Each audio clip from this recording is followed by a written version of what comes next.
യേശുക്രിസ്തുവിന്റെ പരിശുദ്ധമായ നാമത്തിൽ എല്ലാ പ്രിയപ്പെട്ടവർക്കും മോർണിംഗ് ഡ്യൂവിന്റെ പുതിയൊരു പ്രഭാത വചന ധ്യാനത്തിലേക്ക് സ്വാഗതം. കഴിഞ്ഞ ദിവസങ്ങളൊക്കെ നമുക്ക് വളരെ അനുഗ്രഹിക്കപ്പെട്ട ആത്മീക വചന ചിന്തയിലൂടെ കടന്നു പോകാൻ തക്കോണം ദൈവം നമ്മെ സഹായിച്ചല്ലോ. ഈ കഴിഞ്ഞ കുറേ ദിവസങ്ങളായി നമ്മൾ ചിന്തിക്കുന്നത് ദൈവം നമുക്ക് നൽകിയതായ ആത്മീകമായ അനുഗ്രഹങ്ങൾ, നന്മകൾ, പ്രയോജനങ്ങൾ, അത് നമ്മൾ ഒരുമിച്ച് അനുഭവിക്കുന്നതിനെ കുറിച്ചാണ്. അതിൽ വളരെ പ്രധാനപ്പെട്ട ഒരു ആത്മീയ ചിന്ത നമ്മൾ ദിവസങ്ങൾക്ക് മുമ്പ് ചിന്തിപ്പാൻ തക്കോണം ദൈവം നമ്മെ സഹായിച്ചു. അത് ആരാധനയെ സംബന്ധിച്ചുള്ളതാണ്. ആരാധന നമ്മൾ ദൈവത്തിന് കൊടുക്കുന്നതാണ്. ദൈവത്തിൻ്റെ മഹത്വം കണ്ടുകൊണ്ട്, ദൈവം ആരാണെന്നുള്ള ആ ഒരു അറിവിൽ നിന്നുകൊണ്ട്, ദൈവം നമുക്ക് നൽകിയതായ എല്ലാ നന്മകളുടെയും പ്രത്യുപകരമായി അവനെ സ്നേഹിച്ചുകൊണ്ട്, നന്ദി അർപ്പിച്ചുകൊണ്ട് നമ്മൾ അർപ്പിക്കുന്നതായ അതേ ആ ആരാധന, ആ സ്നേഹം പ്രകടിപ്പിക്കുന്ന ആ സ്നേഹമാണ് ആരാധന എന്ന് പറയുന്നത്. രണ്ടാമത് നമ്മൾ ചിന്തിച്ചത് പ്രാർത്ഥന എന്നുള്ള വിഷയത്തെക്കുറിച്ചാണ്. ഞാൻ നിങ്ങളോട് പറഞ്ഞല്ലോ, ദൈവത്തോട് നമ്മൾ സംസാരിക്കുന്നതായ ഭാഷയാണ് പ്രാർത്ഥന എന്ന് പറയുന്നത്.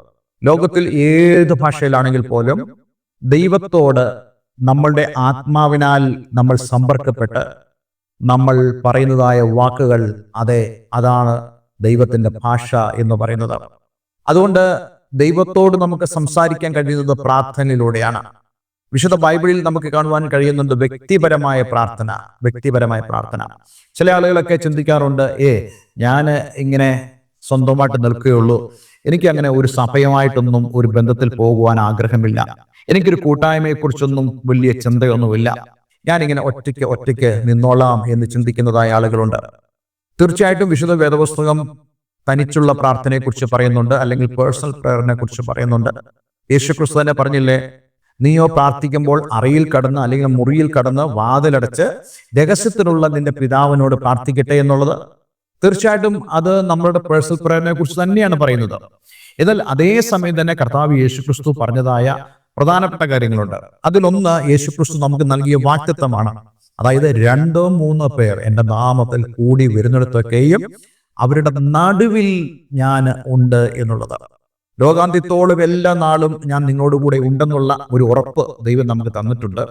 പക്ഷെ നമ്മളെല്ലാവരും ഒരു പർപ്പസോടുകൂടെ, ഒരു ഉദ്ദേശത്തോടുകൂടെ ഒന്നിച്ചു കൂടി വരുമ്പോൾ, അവന്റെ നാമത്തിൽ നമ്മൾ കൂടി വരുമ്പോൾ അവരുടെ നടുവിൽ ഞാൻ ഉണ്ട് എന്ന് പറയുക വഴി കർത്താവ് യേശുക്രിസ്തു കൂട്ടായ്മയെക്കുറിച്ച്, ഫെലോഷിപ്പിനെ കുറിച്ച് സംസാരിക്കുകയാണ്. നമ്മൾ അതാണ് ചിന്തിച്ചത്. ആ ഫെലോഷിപ്പിൽ നമ്മൾ ഒന്നിച്ചു നിന്നുകൊണ്ട് ദൈവത്തോട് പ്രാർത്ഥിക്കുന്നു. കഴിഞ്ഞ ദിവസം നമ്മൾ ചിന്തിച്ചല്ലോ, പത്രോസ് അപ്പോസ്തലൻ, ആ സഭയുടെ ശുശ്രൂഷകനായിരുന്ന പത്രോസ് അപ്പോസ്തലൻ, തന്റെ സഹോദരനായ യാക്കോബിനെ വാളുകൊണ്ട് കൊന്നത് അന്നുള്ളതായ യഹൂദന്മാർക്കും റോമക്കാർക്കും വളരെ പ്രസാദമായി എന്ന് കണ്ടുകൊണ്ട് ഹെരോദാവ് പത്രോസിനെ പിടിച്ചു, കൂടുതൽ ഒരു സന്തോഷമുണ്ടാകാൻ വേണ്ടി, കൂടുതൽ ജനപ്രീതി നേടുവാൻ വേണ്ടി. പക്ഷേ എന്താണ് സഭ ചെയ്തത്? സഭ യാക്കോബ് കൊല്ലപ്പെട്ടില്ലേ, അതുപോലെ പത്രോസും കൊല്ലപ്പെടട്ടെ, നമുക്ക് വിട്ടുകൊടുത്തേക്കാം, നമ്മൾ ഇനി അതിനെക്കുറിച്ച് ടെൻഷൻ അടിക്കേണ്ട എന്നുള്ള ചിന്തയല്ലായിരുന്നു അവർക്കുണ്ടായിരുന്നത്.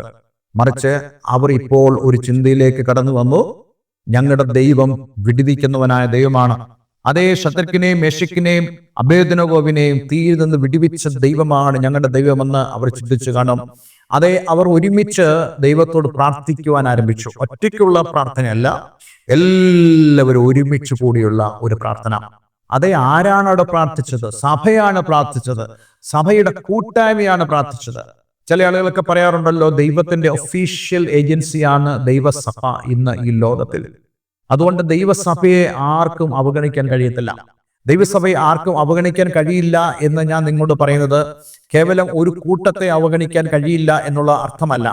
മറിച്ച് പ്രാർത്ഥിക്കുന്ന സഭ, ഉപവസിക്കുന്ന സഭ, ദൈവസന്നിധിയിൽ എപ്പോഴും ഈ ലോകത്തിനു വേണ്ടി, ദേശത്തിനു വേണ്ടി, രാജ്യങ്ങൾക്ക് വേണ്ടി, വ്യക്തികൾക്ക് വേണ്ടി, സമൂഹങ്ങൾക്ക് വേണ്ടി പ്രാർത്ഥിക്കുന്ന സഭ എപ്പോഴും ദൈവത്തെ സംബന്ധിച്ച് ഇവിടെ വളരെയധികം പ്രധാനപ്പെട്ട ഒന്ന് തന്നെയാണ്.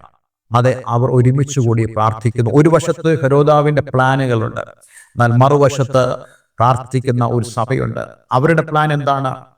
അവരുടെ പ്ലാൻ എന്ന് പറയുന്നത് സകലതും സൃഷ്ടാവായ ദൈവത്തിൽ ഫോക്കസ് ചെയ്തുകൊണ്ട് അവർ പ്രാർത്ഥിക്കുന്നതായ പ്രാർത്ഥനയുടെ അനുഭവങ്ങളാണ്. എന്ന് ഞാൻ നിങ്ങളോട് പറയട്ടെ, എത്ര വലിയ അധികാരികൾ നമ്മുടെ ചുറ്റുമുണ്ടെങ്കിലും, എത്രത്തോളം ലോകത്തിന്റെ അധികാരങ്ങൾ നമുക്ക് ചുറ്റും നിന്ന് നമ്മെ തകർക്കുവാൻ ശ്രമിക്കുന്നു എന്ന് വരികിലും, ഒരു ദൈവ പൈതൽ അതേ സഭയായി കൂട്ടമായി ഒന്നിച്ചുകൂടി ദൈവത്തോട് വിശ്വാസത്തോടെ പ്രാർത്ഥിക്കുമ്പോൾ ഒരു ലോക ശക്തിക്കും അതേ യേശുക്രിസ്തുവിന്റെ കല്ലറയെ ഭേദിക്കുവാൻ കഴിയില്ല എന്നുള്ളത് അന്നത്തെ സർക്കാർ, അന്നത്തെ പടയാളികൾ ചിന്തിച്ച സ്ഥാനത്ത് ആ മുദ്രകളെയെല്ലാം പൊട്ടിച്ച് തുറന്ന് യേശുക്രിസ്തു ഉദ്ധാനം ചെയ്തതുപോലെ ദൈവത്തിന്റെ മക്കൾ ഏത് വലിയ നിയമങ്ങളാണെങ്കിൽ പോലും അവർ പ്രാർത്ഥിക്കുന്ന പ്രാർത്ഥന മുമ്പിൽ അതെല്ലാം തന്നെ തകർന്ന് തരിപ്പണമാകുവാൻ ഇടയായിത്തീരും. അതല്ലേ സംഭവിച്ചത്? നോക്ക്, 16 പട്ടാളക്കാരുടെ അകമ്പടിയിൽ ഏറ്റവും അകത്തുള്ള ഇരുട്ടുള്ളതായ ജയിലറയിൽ കിടക്കുന്നതായ, അത് ബന്ധിക്കപ്പെട്ട് കിടക്കുന്നതായ പത്രോസിനെ ദൂതൻ ആ രാത്രിയിൽ ഇറങ്ങി വന്ന ഒരു വെളിച്ചം പ്രകാശിച്ച് അവന്റെ വിലാപ്പുറത്ത് തട്ടിയപ്പോൾ അവന്റെ കയ്യിൽ നിന്ന് ചങ്ങലകൾ താഴെ വീണ് 1-ാം കാവലും 2-ാം കാവലും അതേ ഇരുമ്പ് വാതിലുകളും എല്ലാം തുറന്നുകൊണ്ട് പ്രാർത്ഥിക്കുന്ന സഭയുടെ മുമ്പിൽ അതേ ഈ പത്രോസിനെ നിർത്തിയ അതേ ദൈവപ്രവൃത്തിയാണ് നമുക്ക് ഈ കൂട്ടായ്മയുടെ പ്രാർത്ഥനയുടെ ഫലമായി ഉണ്ടാകുന്ന ആ റിസൾട്ട്, ആ ഒരു അനന്തരഫലം, ആ ഒരു വിജയം ദൈവം നമ്മെ കാണിക്കുന്നത്. അതുകൊണ്ട് പ്രിയമുള്ളവരെ, നിങ്ങളുടെയൊക്കെ ജീവിതത്തിൽ ഒരു കൂട്ടായ്മയുടെ വലിയ പ്രാധാന്യമുണ്ട്. അത് ആരാധനയ്ക്കുണ്ട്, പ്രാർത്ഥനയ്ക്കുണ്ട്. അതുകൊണ്ട് ആരും ആത്മീയ കൂട്ടായ്മയിൽ നിന്നും പിന്തിരിഞ്ഞു നിൽക്കരുതെന്നുള്ള കാര്യം ഞാൻ ഈ തരുണത്തിൽ ഓർപ്പിക്കാൻ ആഗ്രഹിക്കുന്നു.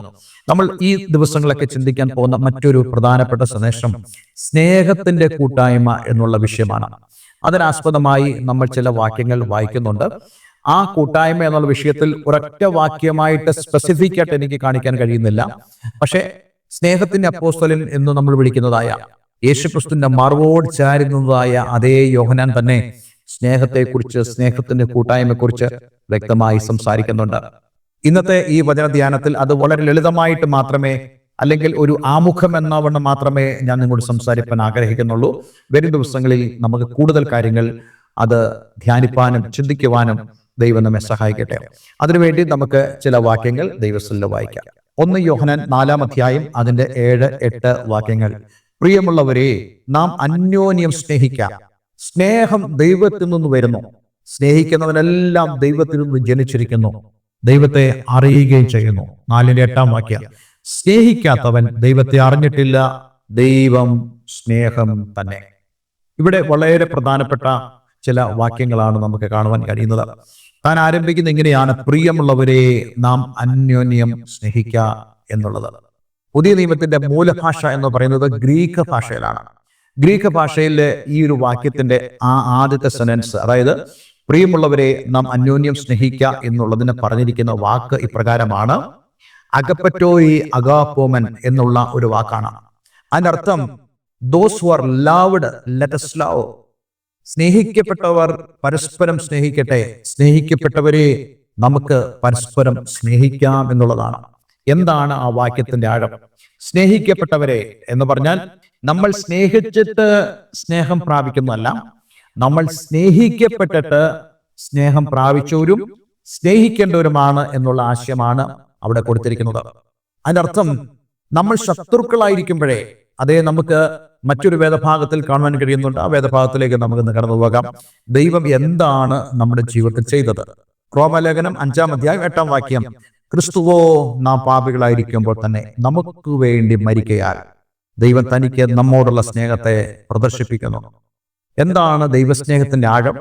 പലപ്പോഴും നമ്മൾ ചിന്തിക്കുന്നത്, ഞാൻ പ്രാർത്ഥിക്കുന്ന വിഷയത്തിനൊന്നും ദൈവം എനിക്ക് മറുപടി തരുന്നില്ലല്ലോ, ദൈവം എന്നോട് സഹകരിക്കുന്നില്ലല്ലോ, എന്റെ ആഗ്രഹങ്ങൾ ദൈവം സാധിപ്പിച്ചു തരുന്നില്ലല്ലോ എന്നുള്ള ചിന്ത പലപ്പോഴും നമ്മളിൽ ഉണ്ടാകാറുണ്ട്. അതുകൊണ്ട് തന്നെ പൊതുവെ ആളുകൾക്ക് ദൈവത്തോടൊരു വല്ലാത്ത ഒരു വിരക്തി തോന്നാറുണ്ട്. പലപ്പോഴും നമ്മൾ ആത്മീയ കാര്യങ്ങളോ ദൈവീയ കാര്യങ്ങളോ പറയാൻ ചെല്ലുമ്പോൾ ആളുകൾ പൊതുവെ അതിനെ തട്ടി മാറ്റാറുണ്ട്. അവര് പൂർണ്ണമായി തള്ളിക്കളയുന്നൊന്നുമില്ല, പക്ഷെ അവർക്ക് താല്പര്യമില്ല. പക്ഷെ താല്പര്യമുള്ള ഒരു വ്യക്തിയാണെങ്കിൽ, ഒരു വ്യക്തി അവർക്ക് ധാരാളമായ സഹായങ്ങളോ ഉപകാരങ്ങളൊക്കെ ചെയ്യുന്നതായ വ്യക്തിയാണെങ്കിൽ, നമ്മൾ അവരെ കുറിച്ച് പറയുമ്പോൾ അവർ എന്തോ ഒരു സമയമാണോ നൽകുവാൻ ആഗ്രഹിക്കുന്നത്, എത്രയും കൂടുതൽ സംസാരിക്കുമോ അത്രയും കൂടുതൽ സംസാരിക്കുവാൻ അവർ ശ്രമിക്കാറുണ്ട്. എന്താ കാരണം? അവർ എപ്പോഴും ആഗ്രഹിക്കുന്നു അവരുടെ ആഗ്രഹത്തിനനുസരിച്ച് ദൈവം പ്രവർത്തിക്കണം. പക്ഷെ നമ്മളൊരു കാര്യം മനസ്സിലാക്കണം, ലോകത്തിൽ ദൈവം നമുക്ക് എന്തൊക്കെ ചെയ്തെന്ന് പറഞ്ഞാലും ദൈവം ചെയ്തതിനോളം വലുത് വേറെയില്ല. ദൈവം നമുക്ക് വേണ്ടി പ്രവർത്തിച്ചതിനോളം, ദൈവം നമുക്ക് വേണ്ടി കാണിച്ചതിനോളം ഒന്നുമില്ല എന്നുള്ളത് ഇന്ന് അടിവരയിട്ട് ഞാൻ നിങ്ങളോട് പറയുവാൻ ആഗ്രഹിക്കുന്നു. അങ്ങനെയാണെങ്കിൽ എന്താണ് ദൈവം നമുക്ക് വേണ്ടി ചെയ്യുന്നത്? പലപ്പോഴും നമുക്കതിന് ആഴം മനസ്സിലാക്കാൻ കഴിയാറില്ല. ഇവിടെ കൊടുത്തിരിക്കുന്ന ക്രിസ്തുവോ നാം പാപികളായിരിക്കുമ്പോൾ തന്നെ നമുക്ക് വേണ്ടി മരിക്കയാൽ. എന്താണ് പാപികളായിരിക്കുക എന്ന് പറയുന്നത്? മറ്റൊരു വേദഭാഗത്ത് പറയുന്നുണ്ട്, നാം ശത്രുക്കളായിരിക്കുമ്പോഴേ അവൻ നമ്മെ സ്നേഹിച്ചു എന്നുള്ളതാണ്. അങ്ങനെയാണെങ്കിൽ പാപികൾ എന്ന് പറയുമ്പോൾ ദൈവത്തോട് അവർ അന്യരായി നിൽക്കുന്നതായ ആളുകൾ, ദൈവത്തിൽ നിന്നും അകന്നു നിൽക്കുന്നതായ ആളുകൾ, ഒരിക്കലും ദൈവത്തോട് അടുത്ത് ചെല്ലുവാൻ കഴിയാത്തവരായ ആളുകൾ, അങ്ങനെ ചിന്തിക്കുക പോലും ചെയ്യാത്തവരായ ആളുകൾ, അവർക്ക് വേണ്ടി യേശു ക്രിസ്തു ക്രൂശിൽ മരിച്ചു എന്ന് പറഞ്ഞാൽ നമ്മുടെ പ്രയോജനത്തിന് വേണ്ടി യേശു മരിച്ചു. എന്താ നമ്മുടെ പ്രയോജനം? നമ്മളെല്ലാവരും തന്നെ സൃഷ്ടാവായ ദൈവത്തിൽ നിന്നും പാപനിമിത്തം അകന്നു പോയവരായ ആളുകളാണ്. ജനിക്കുന്ന ഏതൊരു ശിശുവും പാപിയാണെന്ന് വിശുദ്ധ വേദവസ്തുത്തിലൂടെ നമുക്ക് മനസ്സിലാക്കാൻ കഴിയുന്നുണ്ട്. അപ്പോൾ അങ്ങനെയാണെങ്കിൽ എല്ലാവരും തന്നെ ജനിക്കുന്നതും ജീവിക്കുന്നതും ദൈവത്തിൽ നിന്നും അകന്നുകൊണ്ടാണ്. പക്ഷെ ദൈവത്തിന്റെ സ്നേഹം എന്തുവാ? നഷ്ടപ്പെട്ടു പോയ നമ്മെ ദൈവത്തെങ്കിലേക്ക് മടക്കിക്കൊണ്ടുവരിക എന്നുള്ളതാണ് ദൈവത്തിന്റെ പ്ലാൻ, ദൈവത്തിന്റെ പദ്ധതി എന്ന് പറയുന്നത്. ആ പ്ലാനിൽ ദൈവം എന്ത് ചെയ്തു? നമുക്ക് എല്ലാവർക്കും വേണ്ടി കർത്താവ് യേശു ക്രിസ്തു നമ്മുടെ പാപങ്ങൾക്ക് പകരമായി, അതേ നമ്മെ സ്നേഹിച്ചുകൊണ്ട്, നമ്മളിനി നമ്മുടെ ജീവൻ നമ്മുടെ പാപത്തിന് പകരമായി കൊടുക്കേണ്ട കാര്യമില്ല. നമ്മൾ ഒരു പ്രവൃത്തിയും നമ്മുടെ പാപത്തിന്റെ പ്രായശ്ചിത്തത്തിന് വേണ്ടി ചെയ്യേണ്ട കാര്യമില്ല. നമ്മുടെ പാപം പോക്കുവാൻ ഒരു മലയിലോ ഒരു താഴ്വരയിലോ, അതേ ഒരു ദീർഘയാത്രയിലോ ഒരു പുണ്യ സ്ഥലത്തേക്കോ ഒരു തീർത്ഥാടന യാത്രയോ ചെയ്യണ്ട എന്ന് പറഞ്ഞുകൊണ്ട്, നീ കഷ്ടപ്പെടണ്ട, നീ പീഡിപ്പിക്കപ്പെടണ്ട എന്ന് പറഞ്ഞുകൊണ്ട് അവൻ തന്നെ അതെല്ലാം നമുക്ക് വേണ്ടി സഹിച്ചു. എന്നിട്ട് യേശു എന്താ പറഞ്ഞത്? നിങ്ങൾ സത്യം അറിയുകയും സത്യം നിങ്ങളെ സ്വതന്ത്രരാക്കുകയും ചെയ്യും. എന്താണ് യഥാർത്ഥ സത്യം? യഥാർത്ഥ സത്യം എന്ന് പറയുന്നത് നാം പാപികളായിരിക്കുമ്പോൾ തന്നെ അവൻ നമുക്ക് വേണ്ടി മരിച്ചു എന്നുള്ളതാണ്. അത് ദൈവം തനിക്ക് നമ്മോടുള്ള സ്നേഹത്തെ പ്രദർശിപ്പിക്കുന്നതാണ്. അതേ ദൈവത്തിന്റെ സ്നേഹവീട് പ്രദർശിപ്പിക്കുക. ആ സ്നേഹത്തിന്റെ വ്യാപ്തി എന്താണ്? ഏതാനും നാളുകൾക്ക് മുമ്പ് ഞാൻ ഈ വിഷയത്തെക്കുറിച്ച് നിങ്ങളോട് സവിസ്തരമായി സംസാരിച്ചിരുന്നു. അതേ കൊരിന്ത്യർ ലേഖനം 13-ാം അധ്യായത്തെ ആസ്പദമാക്കിക്കൊണ്ട് ദൈവസ്നേഹം എന്താണെന്നുള്ളത് ഞാൻ നിങ്ങളോട് വ്യക്തമായി പറഞ്ഞിരുന്നു. അതിൽ വളരെ പ്രധാനപ്പെട്ട കാര്യം ദൈവസ്നേഹം എന്ന് പറയുന്നിടത്ത് ഉപയോഗിക്കുന്നതായ പുതിയ നിയമ ഭാഷ, ഗ്രീക്ക് ഭാഷയിൽ കൊടുത്തിരിക്കുന്ന വാക്ക് അഗപ്പെ എന്നുള്ളതാണ്. ആ വാക്കിനർത്ഥം വ്യവസ്ഥയില്ലാത്തതായ സ്നേഹം. ഇന്ന് ലോകത്തിൽ നമ്മൾ തമ്മിൽ സ്നേഹിക്കുന്നത് വ്യവസ്ഥയോടുകൂടിയാണ്.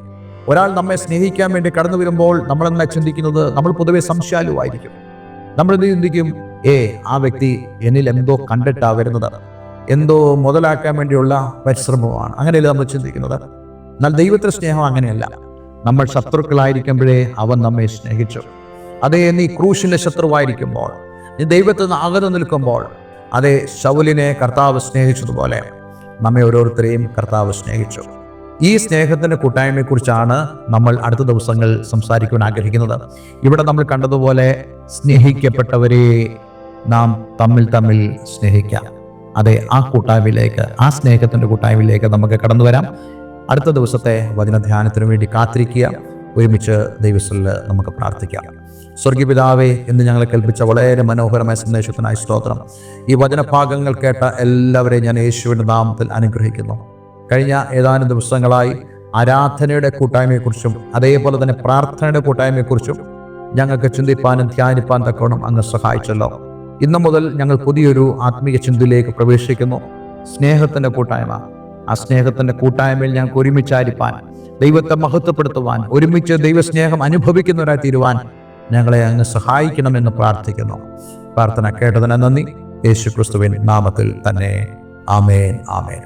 ഈ വചനഭാഗങ്ങളെല്ലാം നിങ്ങൾക്ക് വളരെ അനുഗ്രഹപ്രദമായി തീർന്നു ഞാൻ വിശ്വസിക്കുന്നു.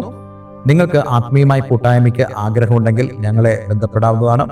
അതേപോലെ തന്നെ നിങ്ങളുടെ പ്രാർത്ഥന വിഷയങ്ങളെ, നിങ്ങളുടെ ഭാരമുള്ളതായ വിഷയങ്ങളെ ഞങ്ങളുമായി ഷെയർ ചെയ്യുക.